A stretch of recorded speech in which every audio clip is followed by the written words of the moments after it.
Okay, here today I'm actually going to be doing a comic book breakdown. This is actually a fan comic called Mortal Kombat Genesis. For those who don't know, there's always a lot of fighting game stuff on my channel, so I know lately there's been a lot of Mortal Kombat stuff. I'm kind of excited for the new game coming out, so that's partially the reason. But then most things fighting game related when it comes to like comics and whatnot, I'm gonna look up anyways. But I came across this. Someone mentioned to me a fan comic of Mortal Kombat and said it was actually really good, so I decided to give it a look here on the channel. I'm not going to break the comic down blow for blow, page by page, because I want you guys to actually look up the comic yourself. And I'm gonna post the actual link to the comic so you can read it yourself down in the links below, just to give it a look. But yeah, we're about to dive in and see what we have here. I believe it's supposed to be taking place around the first tournament, and looking at the cover, I'm already liking this. I also like how it's using designs from the various Mortal Kombat games. It looks like a lot of these designs are from either classic characters' looks or it's from MK11, with the exception of Johnny Cage, who looks like a classic MK1 Johnny Cage. So I like that attention to detail. Already, I love the look of this.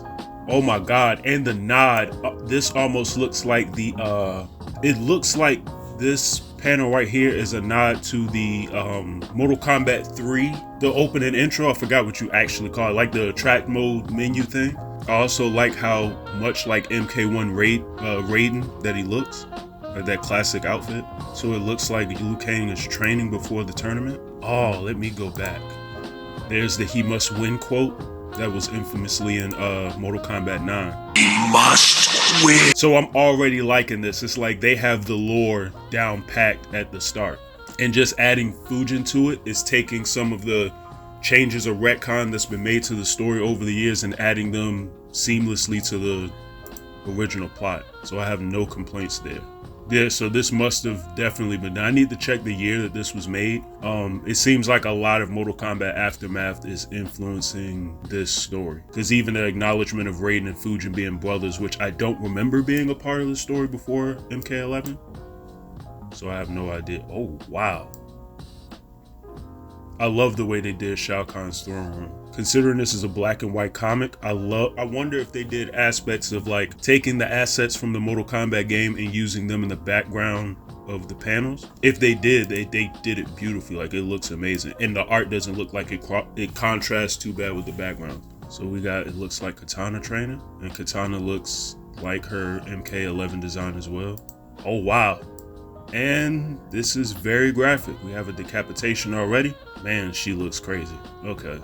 So that's good. They also make sure to show us that the violence is real in this comic. Like, this is what we want out of a Mortal Kombat story. I appreciate that. I also love their use of silhouettes in certain panels and pages. Oh wow, and Shang Tsung comes and takes his soul. I love how they made that green, considering everything else so far has been in black and white. That's a nice touch. Wow, for this to be a fan comic, this is some pro level work. Oh my God, wait a second.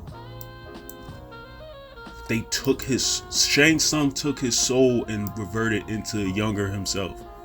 That also looks similar to Kari Tagawa and Shang Tsung as well. Now, differing from the NetherRealm games a bit, this is going with the thought process that Mileena and Katana sort of grew up together as sisters. They're not doing the, oh, Melina's just a clone thing. Oh, the NetherRealm looks horrible. This looks like just an awful place. I mean that in a good way. And we got Quan Chi sitting on the throne. Who's that, Scorpion? Yep. Oh, and he's punching a hole through someone. Them using the MK11 design for Scorpion is awesome.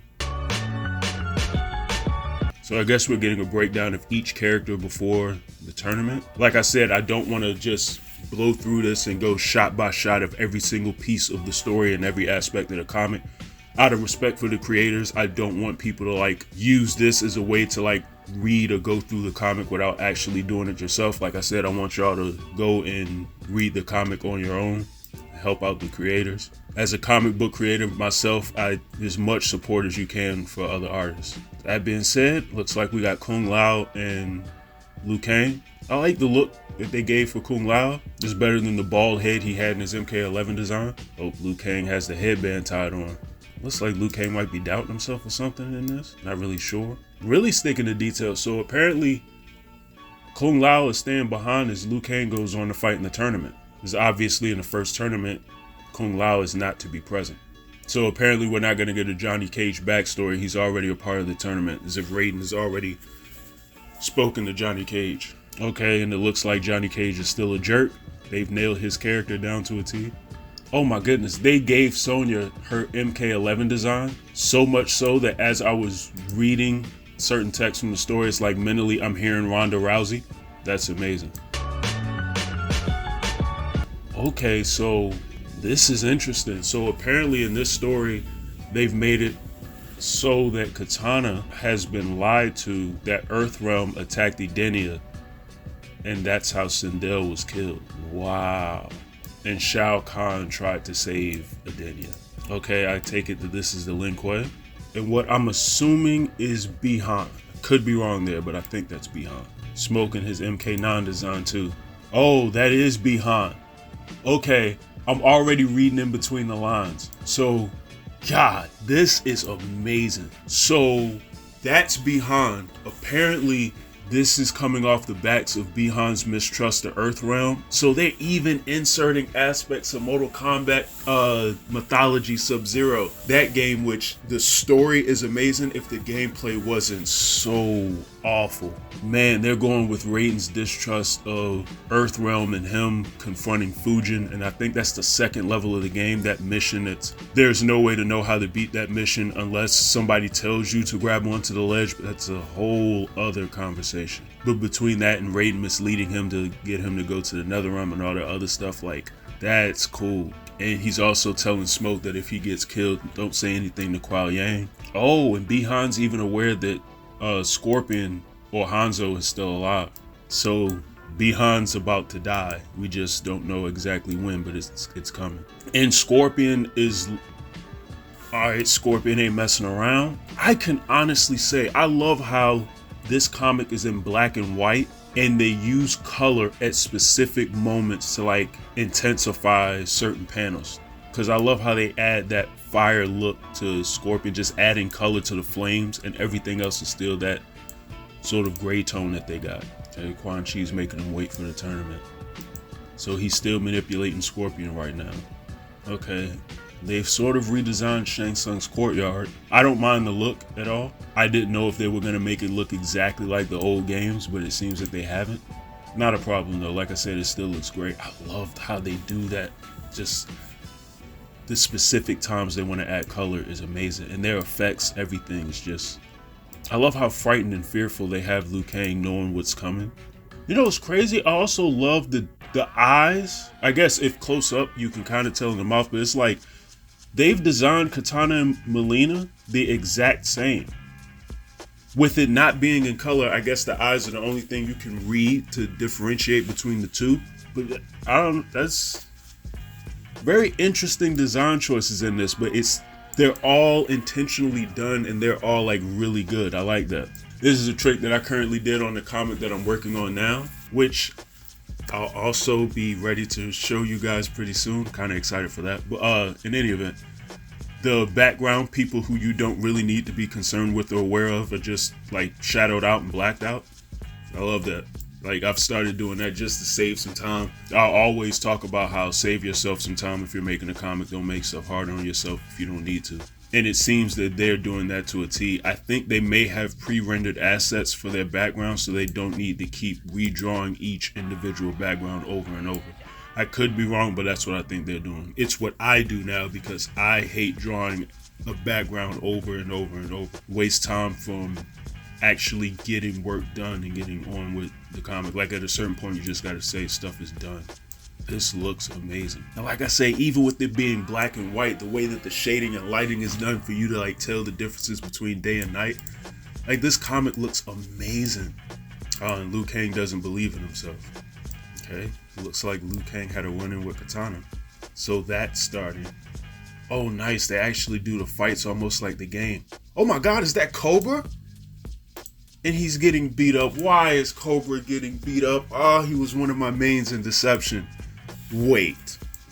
So he took a punch to the nuts and he's just down? Flawless victory. Oh, and they used the Mortal Kombat 1 font. Amazing. Absolutely amazing. So they're just running through all the individual fights. And another one of my guys, Movado from the Deadly Alliance. So just never mind the 3D era characters. That's probably the only complaint I have about this so far. Okay, we got Reptile for the first time. Okay, this fight seems to be a little longer than the other one, so they at least let Reptile get a little bit of shine in. Why would Scorpion be fighting Baraka? Don't they both represent Outworld? Or is Scorpion even fighting for Outworld?